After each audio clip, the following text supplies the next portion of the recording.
Hello, good afternoon. સ્વાગત છે આપ સૌનું માર્કેટ મૂવર્સમાં. હું યોમિક આપની સાથે. ભારતીય બજાર દિવસના ન્યૂનતમ સ્તર પર છે, નાનકડી રેન્જમાં છે, પરંતુ લાલ નિશાનમાં છે. ઘણું બધું છે કે જે આજે સપ્તાહના અંતે સમજવાનો પ્રયત્ન કરીશું, કારણ કે સાપ્તાહિક ક્લોઝિંગ થઈ રહ્યું છે, તો ક્લોઝિંગને સમજવું બહુ ઇમ્પોર્ટન્ટ છે આવનારા અઠવાડિયા માટે. પરંતુ આવો સૌથી પહેલાં શરૂઆત હેડલાઇન્સની સાથે કરીએ.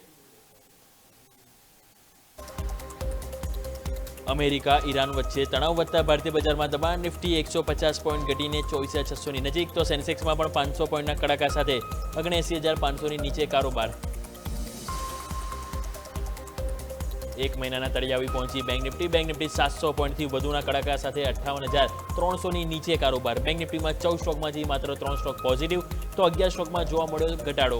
સૌથી વધુ ઘટાડો ICICI Bank, Bank of Baroda, HDFC Bank અને એક્સિસ બેંકમાં. ઓટો શેરમાં વેચવાલી વધતા રિવર્સ ગિયરમાં આવ્યા auto stocks. Eicher Motors, Ashok Leyland, Hero MotoCorp અને ટાટા મોટર્સ પેસેન્જર વ્હીકલમાં સૌથી વધુ દબાણ. ગઈકાલે આઈટી સ્ટોક્સમાં ભારે વેચવાલી બાદ આજે જોવા મળી તેજી. 1%થી વધુ ઇન્ડેક્સ ઉપર. Wipro, tech Mahindra, HCL tech, TCS અને નિફ્ટીના ટોપ ગેનર્સમાં, તો કોફોર્ડ, પર્સિસ્ટન્ટ અને એમ્ફેસિસ 2%થી વધુની મજબૂતી સાથે કારોબાર.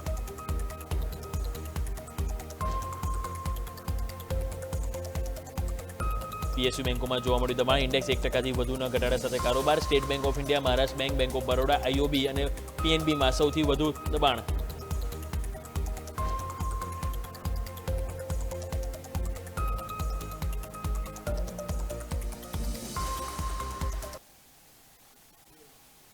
આવો સૌથી પહેલાં ક્વિકલી નજર કરી લઈએ ઇન્ડેક્સ ઉપર. 24,600 આજુબાજુ નિફ્ટી પ્રયત્ન પૂરેપૂરા કરી રહ્યું છે કે ત્યાંથી ઉપર જાય અને સપોર્ટ આપે, પરંતુ હજુ પણ ત્યાં છે, સફળતા મળી નથી. લેટ્સે ટાઈમ આપે. પરંતુ બેંક નિફ્ટી છે 58,400, જે મહત્વનો સપોર્ટ હતો, અઠવાડિયાનો જે લો હતો, એ ઓલરેડી બ્રેક કરી દીધો છે અને એની નીચે કારોબાર કરીએ છીએ. કારણ કે જે મેઇન જે તમે જોશો કમ્પોનન્ટ છે બેંક નિફ્ટીના, ખાસ કરીને ICICI bank, HDFC bank, Kotak Mahindra bank, axis bank અને સ્ટેટ બેંક ઓફ ઇન્ડિયા, 5 સૌથી વધારે દબાણમાં છે અને 1.5% ઘટાડા સાથે આપણને કારોબાર જોવા મળી રહ્યો છે. સો લેટ્સ સે કે હવે માર્કેટનું ક્લોઝિંગ કઈ રીતે આવે છે એ હવે ઇમ્પોર્ટન્ટ રહેવાનું છે. જે થવાનું છે આજે થઈ ગયું છે, પરંતુ ક્લોઝિંગ ક્યાં આવશે એની ઉપર આપણા સૌ કોઈની નજર રાખીશું. પરંતુ આવો આપણી સાથે A&Y માર્કેટ રિસર્ચથી જાગૃતિ પ્રદીપ આપણી સાથે જોડાઈ ગયા છે. જાગૃતિ મેમ, સૌથી પહેલાં તો સ્વાગત છે આપનું. ગુડ આફ્ટરનૂન અને એડવાન્સમાં હેપી વુમન્સ ડે મેમ આપને. અને હવે હાલ જે માર્કેટનું જે આપણને મોમેન્ટમ જોવા મળી છે, નેગેટિવિટી સાથે છે. નિફ્ટીમાં થોડું બેટર છે, પરંતુ બેંક નિફ્ટી દિવસના નહીં પરંતુ અઠવાડિયાના તળિયે છે. તો કઈ રીતે જોઈશું અને કયા ઇમ્પોર્ટન્ટ લેવલ છે જે આજે અને આવતા અઠવાડિયા માટે આપણે વોચ કરવાના રહેશે મેમ? Good afternoon. જો આપણે નિફ્ટી 50ની વાત કરીએ તો કરન્ટલી માર્કેટ એક કન્સોલિડેશન ફેઝમાં તમને જોવા મળી રહ્યું છે. અને લેવલ્સની વાત કરીએ તો અપસાઇડ રેઝિસ્ટન્સ 24,738 અને 24,800ની વચ્ચેનું રહી શકે, અને આ લેવલ્સ પણ રહી શકે. અને સપોર્ટની વાત કરીએ તો અત્યારે નિફ્ટી સપોર્ટની આસપાસ જ ચાલી રહી છે, પણ ઇમ્પોર્ટન્ટ લેવલ જે જોવાનું છે 24,524નું જોવાનું રહેશે. હવે રાઈટ નાઉ નિફ્ટી એક રેન્જમાં ટ્રેડ કરી રહ્યું છે અને માર્કેટમાં સ્ટ્રોંગ ડાયરેક્શનલ મૂવ આવવા માટે હજી થોડો ટાઈમ લાગી શકે એવું લાગે છે. એટલે ટ્રેડર્સ માટે ઇમ્પોર્ટન્ટ છે કે રેન્જ બાઉન્ડ જે સ્ટ્રેટેજી છે એને જ ફોલો કરે, અને સપોર્ટ ઝોન પર બાઇંગ ઇન્ટરેસ્ટ આવે છે અને રેઝિસ્ટન્સ ઝોન પર પ્રોફિટ બુકિંગ આવે છે. તો કમ્પ્લીટલી એક રેન્જ બાઉન્ડ સ્ટ્રેટેજીને ફોલો કરવાની નિફ્ટી માટે સલાહ રહેશે. અને જો બેંક નિફ્ટીની વાત કરીએ તો એઝ યુ સેડ કે સપોર્ટની આસપાસ, એટલે કે ઘણું પ્રેશર આજે જોવા મળ્યું છે. કરન્ટલી પ્રાઇસ એક્શન જોઈએ તો સપોર્ટની નજીક જ છે અને સેલિંગ પ્રેશર ઓછું થયેલું છે. સો એવી પોસિબિલિટી છે કે બેંક નિફ્ટી સપોર્ટ ઝોનથી એક બાઉન્સ બેક કરી શકે ઉપર તરફ. હવે સપોર્ટ ક્યાં છે? તો સપોર્ટ પ્લેસ છે 58,230 અને 290. હવે 290ની આસપાસ જ છે. 230 એક ઇમ્પોર્ટન્ટ લેવલ, 230 200ની આસપાસનો એક સપોર્ટ ઝોન તમે જોઈ શકો. અને અપસાઇડ રેઝિસ્ટન્સ જે છે એ 58,673ની આસપાસનું છે. સો સપોર્ટ ઝોનથી બેંક નિફ્ટીમાં અમે એક્સપેક્ટ કરીએ છીએ કે એક પુલબેક ઉપરની તરફ જોવા મળી શકે. તો આ પ્રમાણે ખાસ કરીને વ્યૂ બનતો જોવા મળે છે નિફ્ટી અને બેંક નિફ્ટી, જેની ઉપર આપણે જરૂરથી ધ્યાન પર રાખીશું. મેમ, સૌથી પહેલાં તમારા સ્ટોક સ્પેસિફિક રિકમેન્ડેશન જાણી લઈએ કે આજના દિવસે કયા સ્ટોક છે કે જ્યાં તમે ફોકસ કરવાની સલાહ આપશો? જો ફોકસ સ્ટોકમાં સ્ટોક છે અમારો કર્ણાટકા બેંક. ટેકનિકલ ચાર્ટ પર એક ઇન્ટરેસ્ટિંગ સેટઅપ એમાં જોવા મળ્યું છે અને સ્ટોકે વીકલી ટ્રેન્ડ લાઇનનું બ્રેકઆઉટ આપ્યું છે અને પછી પ્રોપર રીટેસ્ટ કર્યું છે અને પાછું એક બાઉન્સ બેક આવેલું છે. એટલા માટે એક કન્ફર્મેશન મળ્યું છે રીટેસ્ટ પછી. હવે જો સ્ટોક 219ની ઉપર સ્વિંગ હાઈ બ્રેક કરવા માંડે અને જો ત્યાં ટકી જાય તો પછી સ્ટોકમાં આપણે 240, 260 અને 280 સુધીના લેવલ્સ જોઈ શકીએ છીએ. તો આ આપણે વાત થઈ ખાસ કરીને સ્ટોક સ્પેસિફિક કે જ્યાં આપણા સૌનું ફોકસ જરૂરથી અહીંયા કરીશું. જે તમે સ્ક્રીન ઉપર જોઈ રહ્યા છો, Karnataka bank target and stop loss બંને આપણા સ્ક્રીન ઉપર છે. મેમ, પહેલાં તો તમારી પાસે એક મેસેજ લેવા માંગીશ કે હવે વુમન્સ ડે આવી રહ્યો છે, તો આપણને ખ્યાલ છે કે હવે ફાઇનાન્શિયલ સેક્ટરમાં જે વુમનનું અગ્રણી સ્થાન ગણવું છે. ઘણા બધા સેક્ટરમાં તમે જોશો તો વુમન્સનું એ આગવું નામ હોય છે. પરંતુ મેમ, હવે આપણે ખાસ કરીને જો શેરબજારની જ વાત કરીએ ઇન્વેસ્ટમેન્ટની, તો એક રિસર્ચ ડેટા એ પણ કહે છે કે ઇવન મેન કરતાં વુમન થોડું ડિસિપ્લિનમાં કે જે લોસ કરવામાં એ બધામાં તમે જોશો ને એમનું કંટ્રોલ વધારે હોય છે. કારણ કે પહેલેથી જે આવડત હોય છે ને, જે સેવિંગની, ખર્ચ ઓછો કરવાનો, કે જે ક્યાંક ને ક્યાંક ડિસિપ્લિનમાં કામ કરતું હોય છે. તો આપણે જે પણ લેડીઝ કે ગર્લ્સ કે જે પણ આપણે શેરબજારમાં ઇન્વેસ્ટ કરતા હોય છે કે ઓવરઓલ કોઈ બી જગ્યાએ ઇન્વેસ્ટમેન્ટ કરતા હોય તો લોકો માટે કોઈ ખાસ એડવાઇસ કે સલાહ મેમ તમારી પાસે લેવા માંગીશ, એ લોકો કઈ કઈ બાબતોનું ધ્યાન જરૂરથી અહીંયા રાખવું જોઈએ મેમ?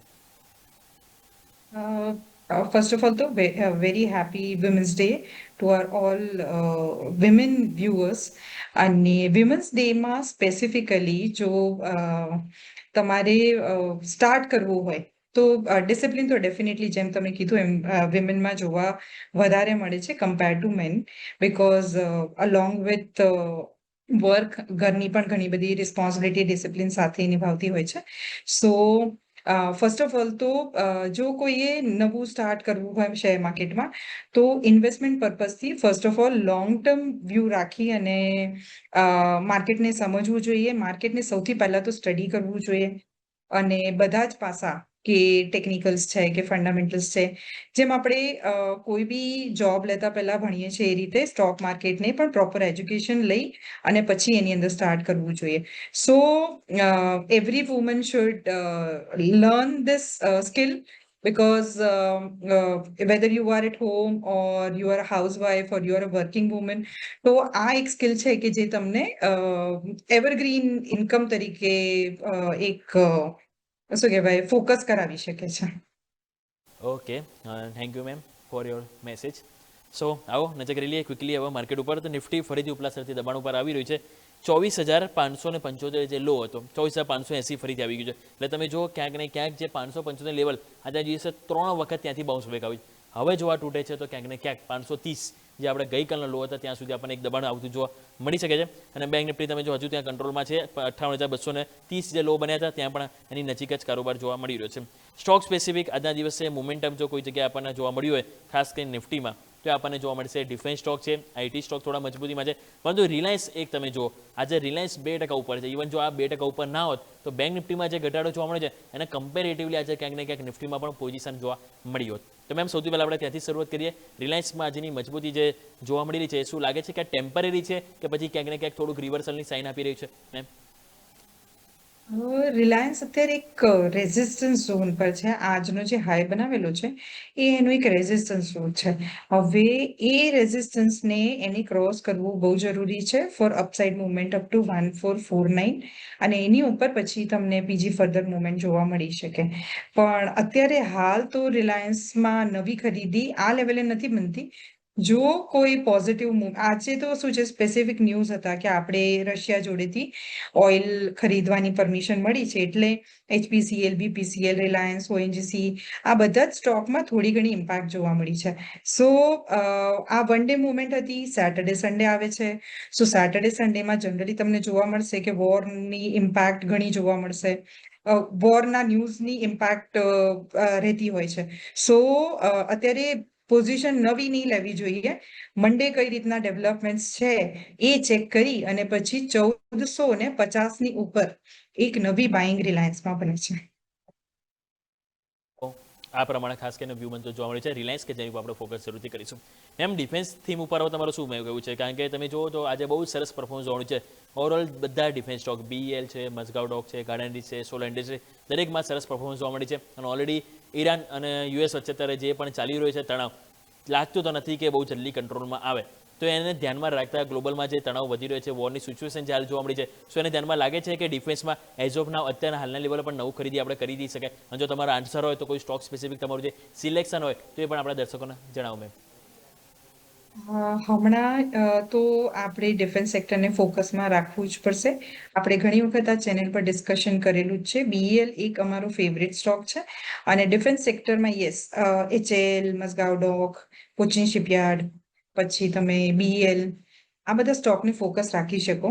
હવે બીઈએલમાં ખાસ અત્યારે બહુ જ સારું એવું બ્રેકઆઉટ આવેલું છે સ્ટોકની અંદર અને અમને લાગે છે કે આ સ્ટોક તમને 490, 500 સુધીના લેવલ્સ બતાવી દે.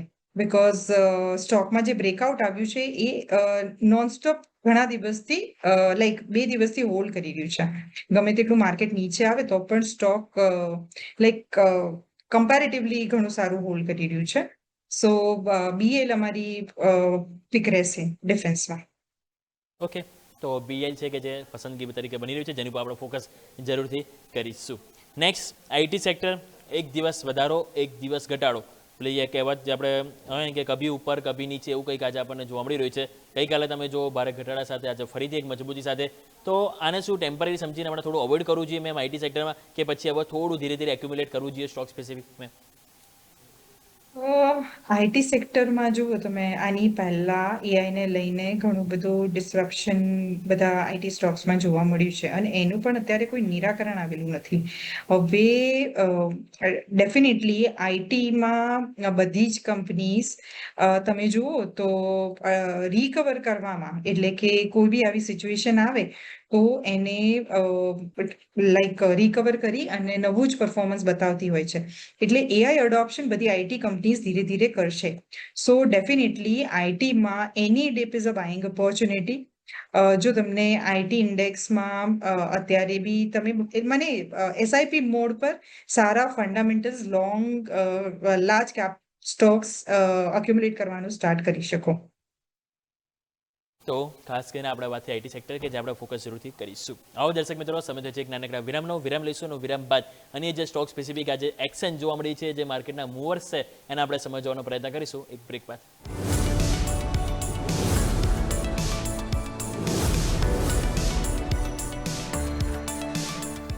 બ્રેક બાદ આપનું સ્વાગત છે. માર્કેટમાં એક સાફ અપટીક આવી. તમે જો 5 મિનિટમાં નિફ્ટીએ 50 પોઈન્ટની તેજી બતાવી અને તરત જ 2 મિનિટમાં તમે જોશો પ્લસ 30 અંકનું દબાણ. મીન્સ કે હવે ધીરે ધીરે હવે સાપ્તાહિક ક્લોઝિંગમાં જઈ રહ્યા છે. દબાણ અને વોલેટિલિટી બંને આપણને વધુ જોવા મળી રહ્યું છે. તો આવો આ બધા વચ્ચે હવે સ્ટોક સ્પેસિફિક જે આપણે વાતચીત કરતા એ આગળ ફરીથી કન્ટિન્યુ કરીએ. આજના દિવસે સૌથી વધારે દબાણ હોય જાગૃતિ મેમ, તો એ છે બેંક નિફ્ટીના સ્ટોક દરેક. ICICI bank, Kotak Mahindra bank, axis, જે ટોપ 5 બેંકનું જે વેટેજ હોય 5માં જે સૌથી વધારે દબાણ જોવા મળી રહ્યું છે. અહીંયા કોઈ સ્ટોક તમને પસંદ છે કે આ ઘટાડે આપણે અહીંયા એક લાભ લેવો જોઈએ ટુકડે ટુકડે, કે પછી કરંટ લેવલે એક સાથે મેમ? મેમ અનમ્યુટ કરવું પડશે. Yes, as I told you, bank Nifty એક સપોર્ટ પરથી બાઉન્સ બેક બતાવી શકે અને યસ, આઈસીઆઈસીઆઈ બેંક એ અમારો એવરગ્રીન ફેવરેટ સ્ટોક છે જો લાર્જ કેપની વાત કરીએ તો. અને મેં તમને કર્ણાટકા બેંક પણ આપ્યો. સો લગભગ 1285 ની આસપાસ જો તમને એક ડિપ મળે આઈસીઆઈસીઆઈ બેંકમાં, 1300-1285 ની આ એક ડિપ મળે તો એની અંદર એક બાઇંગ ઓપોર્ચ્યુનિટી બને છે. સો આઈસીઆઈસીઆઈ બેંક એક ફોકસ રહેશે, કર્ણાટકા બેંક ફોકસ રહેશે અને બેંક નિફ્ટીમાં વી આર એક્સપેક્ટિંગ કે સપોર્ટની પાસેથી એક બાઉન્સ બેક તમને જોવા મળી શકે. ઓકે, તો આઈસીઆઈસીઆઈ બેંક છે કે જે એક પસંદગી તરીકે આપણે ફોકસ કરીશું, ખાસ કરીને પ્રાઇવેટ બેંકમાં, બેંક નિફ્ટીમાં. નેક્સ્ટ આવો વાત કરીએ તો આજના દિવસે ઇવન ખાસ કરીને એનબીએફસી સ્ટોક પણ છે કે જે આપણને દબાણ જોવા મળી રહ્યું છે. તો અહીંયા અમારે ખાસ કરીને વાત કરવી છે અને એ છે આઈસીઆઈસીઆઈ પ્રુડેન્શિયલ લાઈફ ઇન્સ્યોરન્સ. તમે જો એચડીએફસી લાઈફ ઇન્સ્યોરન્સ, તમે જો અહીંયા પણ આપણને દબાણ જોવા મળી રહ્યું છે. એ બાદ તમે જો નજર કરશો તો આપણને ઓવરઓલ મોટાભાગના જે દરેક ઇન્સ્યોરન્સ સ્ટોક છે કે જે આપણને દબાણમાં છે, એક્સેપ્ટ એસબીઆઈ લાઈફ ઇન્સ્યોરન્સ. અહીંયા ઓવરઓલ એક વખત લાઈફ ઇન્સ્યોરન્સ સેક્ટરને પણ મેમ રિવ્યૂ કરીએ, કારણ કે આજે થોડુંક દબાણ જોવા મળી રહ્યું છે ખાસ કરીને એનબીએફસી સ્ટોકમાં. તો અહીંયા કોઈ તમને ચાન્સીસ છે રિવર્સલના, કે પછી થોડો ટાઈમ અહીંયા પણ આપણને એક ડાઉન સાઇડ જોવા મળી શકે મેમ? ઇન્સ્યોરન્સ સ્ટોકમાં સોરી યોમિકભાઈ, અમારું અત્યારે કોઈ કવરેજ છે નહીં, ઓકે તો મેં સ્ટડી નથી કરેલું એવું છે. ઓકે, કશો વાંધો નહીં. તો મેમ ઓવરઓલ એનબીએફસી સેક્ટર ઉપર વ્યૂ લઈ લઈએ તમારો. શ્યોર. એનબીએફસી સેક્ટરમાં અમારો ફેવરેટ ઓવરઓલ જો એનબીએફસી સેક્ટર બેન્કિંગ સેક્ટરમાં અમે પોઝિટિવ જ છીએ. Any dip is a buying opportunity. So આ માર્કેટ અત્યારે જે તમને એક ઓપોર્ચ્યુનિટી આપી રહ્યું છે એમાં અમારા હિસાબે પેનિક થવાની જરૂર નથી. હા, 3 થી 4 વીક આ આખું વોરની સિચ્યુએશન પૂરી થવામાં કદાચ લાગી શકે અને એના લીધે માર્કેટમાં ઘણું બધું ઇમ્પેક્ટ પણ આવી શકે. પણ એક ઓવરઓલ તમે સિનારીઓ જુઓ તો ફર્સ્ટ 2 મંથ્સ થોડું માર્કેટ વીક રહે છે અને એના પછી થોડુંક એની અંદર રિકવરી આવે છે. અને બેંક નિફ્ટીમાં ખાસ અમે બાય ઓન ડિપનો અપ્રોચ લઈને ચાલી રહ્યા છે અને સેમ એનબીએફસીસમાં પણ. સો એનબીએફસીમાં શ્રીરામ ફાઇનાન્સ એ એક અમારો લાઈક ફેવરેટ સ્ટોક છે. જો આ અત્યારે આ માર્કેટ ડિપ નહીં આવ્યું હોત તો અત્યારે 1200 પહોંચી ગયો હોત.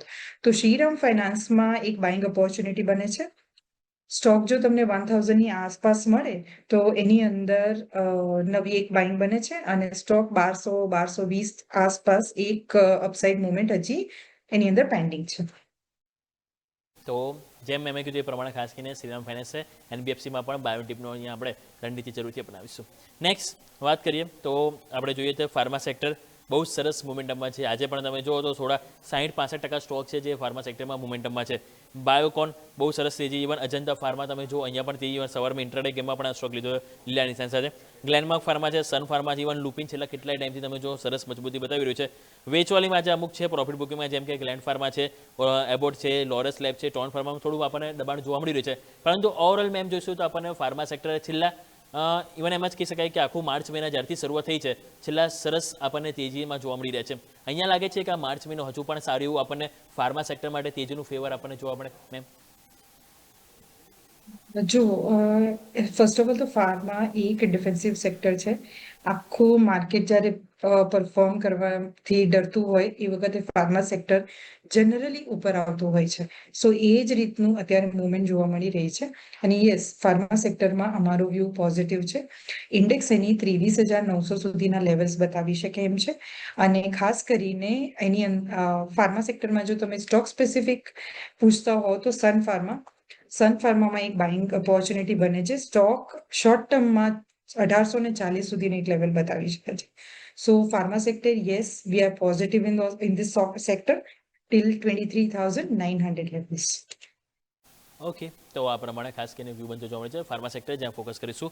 માર્કેટ ધીરે ધીરે ફરી તમે જોશો તો દિવસના લો ઉપર એટલે કે થોડુંક વધે છે અને દબાણ આવી જાય છે. નિફ્ટી તમે જુઓ તો આપણને ડે લો, ઇવન બેંક નિફ્ટી નવા ડે લો બનાવી છે. 58,210 ઉપર તમે જો બેંક નિફ્ટી આવી ગઈ અને નિફ્ટી પણ 24,571 બનાવે તો લો 24,575. અહીંયા પણ આપણને નીચે ડાઉન સાઇડ આવતું જોવા મળી રહ્યું છે. મીન્સ કે ઉપલા સ્તરેથી દબાણ આવી રહ્યું છે. હજુ પણ ક્લોઝિંગ થવાના 1.5-2 કલાક બાકી છે. લાઇટ છે કે એવા લો ઉપર આવે છે તો ક્યાંક ને ક્યાંક પ્રોબ્લેમ વધી શકે. મેમ તમે બેંક નિફ્ટીમાં જેમ શરૂઆતમાં વાત કરી કે બાયોટિપ કરવું છે 58,230 આજુબાજુ તમે લેવલ કર્યું તો વાત અત્યારે એક્ઝેક્ટલી ત્યાં જ કારોબાર કર્યો છે. પરંતુ મારો પ્રશ્ન છે કે અગર માની લો કે આ લેવલ નથી ટકતું, અગર નીચે જાય છે તો કયા લેવલ સુધી એટલીસ્ટ બાયોટિપનો આપણે વ્યૂ રાખીશું કે જેની નીચે પછી આપણે બાયોટિપ નહીં પરંતુ એક નેગેટિવ અહીંથી ઇમ્પેક્ટ જોવા મળે મેમ? જો અહીંયા જો માર્કેટ ટકે નહીં તો પછી નીચેની સાઈડ સપોર્ટ 58,000 એક સાયકોલોજીકલ લેવલ રહેશે અને એની નીચે 57,840નું એક લેવલ છે કે જ્યાંથી નવી એક બાઇંગ ઓપોર્ચ્યુનિટી જનરેટ થઈ શકે. તો જેમ મેં કીધું એ પ્રમાણે 58,000નું લેવલ છે કે જે આપણે ખાસ કરીને ફોકસ કરીએ. એના બાદ નીચે આપણે 57,800 આ બધા લેવલ છે જેને આપણે ફોકસ કરીશું.